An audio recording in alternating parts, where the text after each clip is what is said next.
Hi, this is Janet Wakeland with RemarkablyCreated.com and the Remarkable Stampers.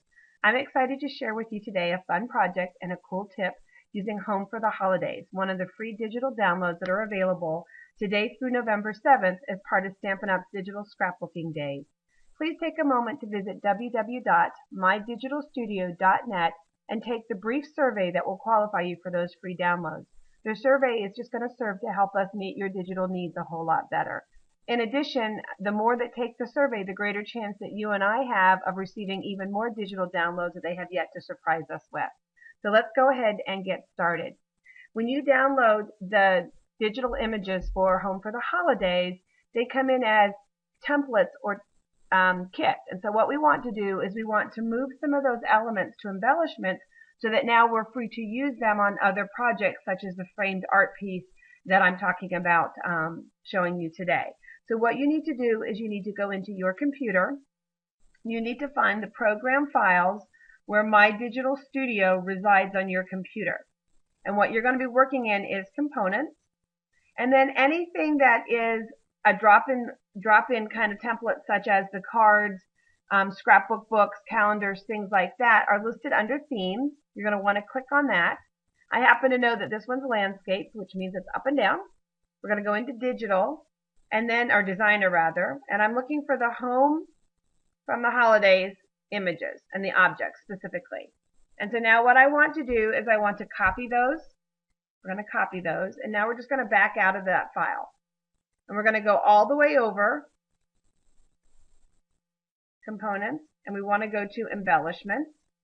And I put it under designer kits because it is part of an entire kit and part of a whole theme. And I created a folder called Home for the Holidays.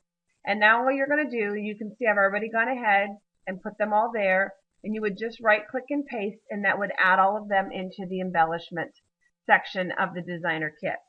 So now when I open My Digital Studio and I go in under the embellishments and I browse, I have Home for the Holidays, and I have all of the pieces here now available to use, either the whole card, I have little tags and dots, I have all the little pieces that I need to use either as a grouping to create what I'm going to create or separately on lots of other unlimited projects that you can do.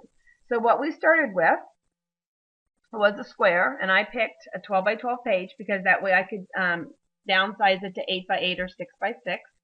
I just simply added Bashful Blue cardstock because Bashful Blue is the color that is the base of most of the images in the snow and things like that within Home for the Holidays. And then what I've done, just to kind of shorten it up a little bit and meet the YouTube 10-minute time frame, is I've already pulled in from here the various elements that I want to work with. And what makes this fun is this house, the trees, they're either shaded or colored the way that I already want them to do. The only thing I need to do is I just need to play with the size that I want it to be. So what I've done is I've pulled in some of the snow and I enlarged it to fit the way I wanted it to. I'm going to pull in some more of the snow and I'm going to put it off to the side to give it some of the depth in pieces like that. And it's got that little extra snow that I just love. And let's go ahead and pull this tree down. And you can see a little bit of the shadowing to give it depth. That's done again with the drop shadow, adjusting as much of the grayness that you want behind it depending on how deep you want it to be. We'll go ahead and we'll bring this house down, and we need to sink it into the snow a little bit, not balance it. Can you see there that little open area? We want to sink it down into the snow a little bit. Let's bring this tree down into the front. These people need to shovel their driveway. Snow's piling up there. We'll just go ahead and bring this little guy down here. We'll bring this one down. Before we do, let's bring a little snowman down. Kids have been outside playing. It must be a school day. You can see the little raised areas. And then I went ahead and I added a text box. And I left it blank because I knew that I was going to want to add punch art.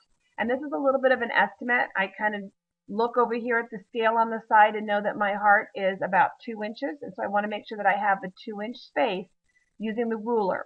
And if you're not seeing a ruler on your screens when you work, up here on the toolbar, you're going to see the image of a ruler. If you turn up and click it, it turns that on and off. You also have the option of going here under rulers as well. And rulers. The other thing that you have an option to do is under preferences. Okay, now it stopped for some crazy reason. Under preferences, you're able to set whether you want this to be centimeters or rulers and what dimensions of the rulers you want that to be for you. There we go. Grid ruler. And now I can adjust what size I want it to be and whether I want it to display in pixels or millimeters. So you have some options as well with your ruler. So a couple extra little bonus tips for you there today.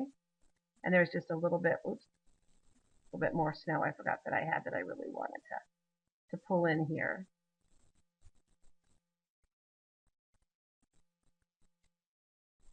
Bring that to the front over top of it.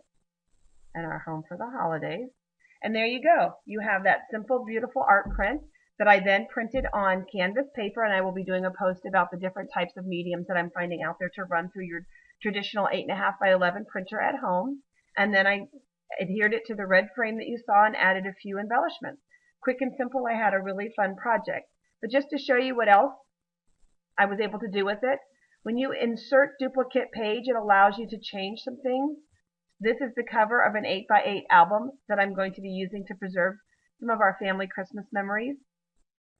And then here's another one that I did. Very similar, again, just a slight little tweak.